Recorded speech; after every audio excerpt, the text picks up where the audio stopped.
of the fever have really stretched out this one. All right, but let's dive into Caitlin Clark versus Angel Reese. ESPN has tried, sometimes a little too hard, to make them seem like they're on the same level. But when you start digging into their actual WNBA potential and what they've accomplished, the numbers paint a very different picture. Caitlin Clark is just leagues ahead. Now, to be fair, both Caitlin Clark and Angel Reese are incredibly talented, no question about that. But the way ESPN frames this whole rivalry is a bit misleading. Let's talk about the numbers, specifically their WNBA performances and overall impact on the court. Clark, fresh out of Iowa, is already showing why she's the face of the future for women's basketball. Her college stats? Insane. During her final year at Iowa, Clark averaged 27.8 points per game, 8.6 assists, and 7.1 rebounds. That's LeBron-like, and it's rare to see a player with such an all-around game. Compare that to Angel Reese's college stats, where she averaged 23 points and 15.4 rebounds during her championship run at LSU. Impressive? Absolutely. But here's the thing. Scoring and rebounding are just two parts of the game. Clark is a triple threat. She scores, she facilitates, and she controls the tempo. Now, let's shift gears to their WNBA stats. Clark's already projected to be a generational talent in the league. She's the kind of player that can single-handedly transform a franchise. Why? Because she's not just a scorer. Clark is a playmaker with elite court vision, something Angel Reese lacks at the same level. Reese, on the other hand, while a monster on the boards, doesn't offer the same versatility. Rebounding is her bread and butter, and yes, she's great at it.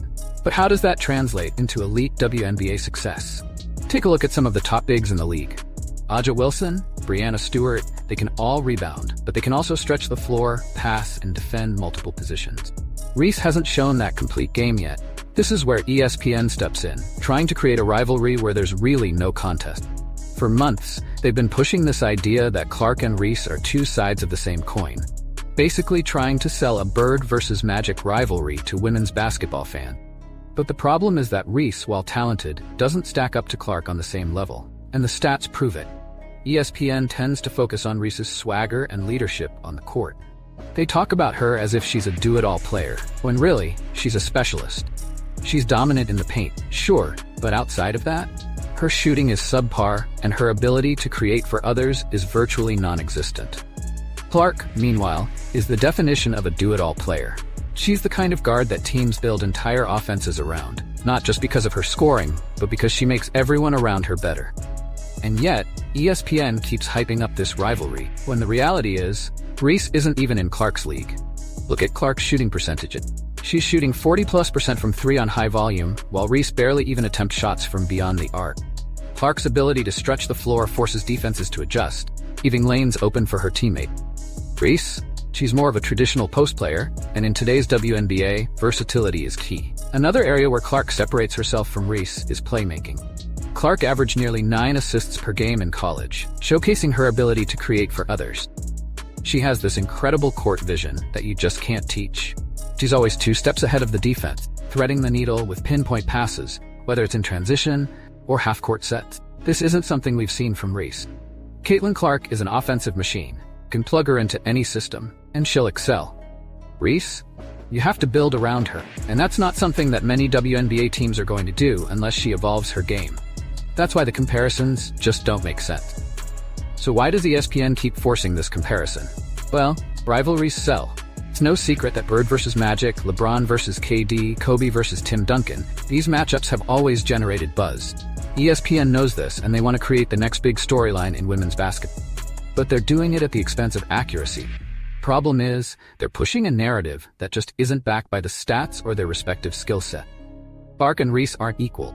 Not by a long shot. Clark is a generational talent, someone who could go down as one of the greatest ever. Reese? She's a great player. She's not at Clark's level. And ESPN needs to stop pretending that she is. Let's talk about long-term impact. Caitlin Clark is the kind of player who can change the WNBA's landscape. She's a household name, she's marketable, and she's exciting to watch. Her play style is exactly what the WNBA needs to draw in more casual fans. She's flashy, but not in a way that sacrifices efficiency. She's not just hitting deep threes for the highlight reel, she's orchestrating offenses and controlling the pace of games. Reese, while dominant in her own right, doesn't have that same appeal. Her style of play is more grinded out, which isn't as marketable or as appealing to a casual audience. Clark is box office. She's the type of player that can fill seats and sell jerseys. Reese? Not so much. At the end of the day, ESPN's attempt to position Caitlin Clark and Angel Reese as equals just doesn't hold up under scrutiny. Clark's versatility, playmaking ability, and shooting put her in a different category. She's already WNBA ready and poised to be the face of the league for years to come. Reese, while talented, is more of a role player at this stage in her development. She's great at what she does, but she's not the do-it-all player that Clark is. The rivalry ESPN is trying to sell is frankly a disservice to both players. Clark and Reese are two very different talents, and pretending they're on the same level only undermines the fact that Clark is leagues ahead. It's time for ESPN to start giving Clark the credit she deserves as a once-in-a-generation talent, rather than pushing a false narrative for the sake of headlines.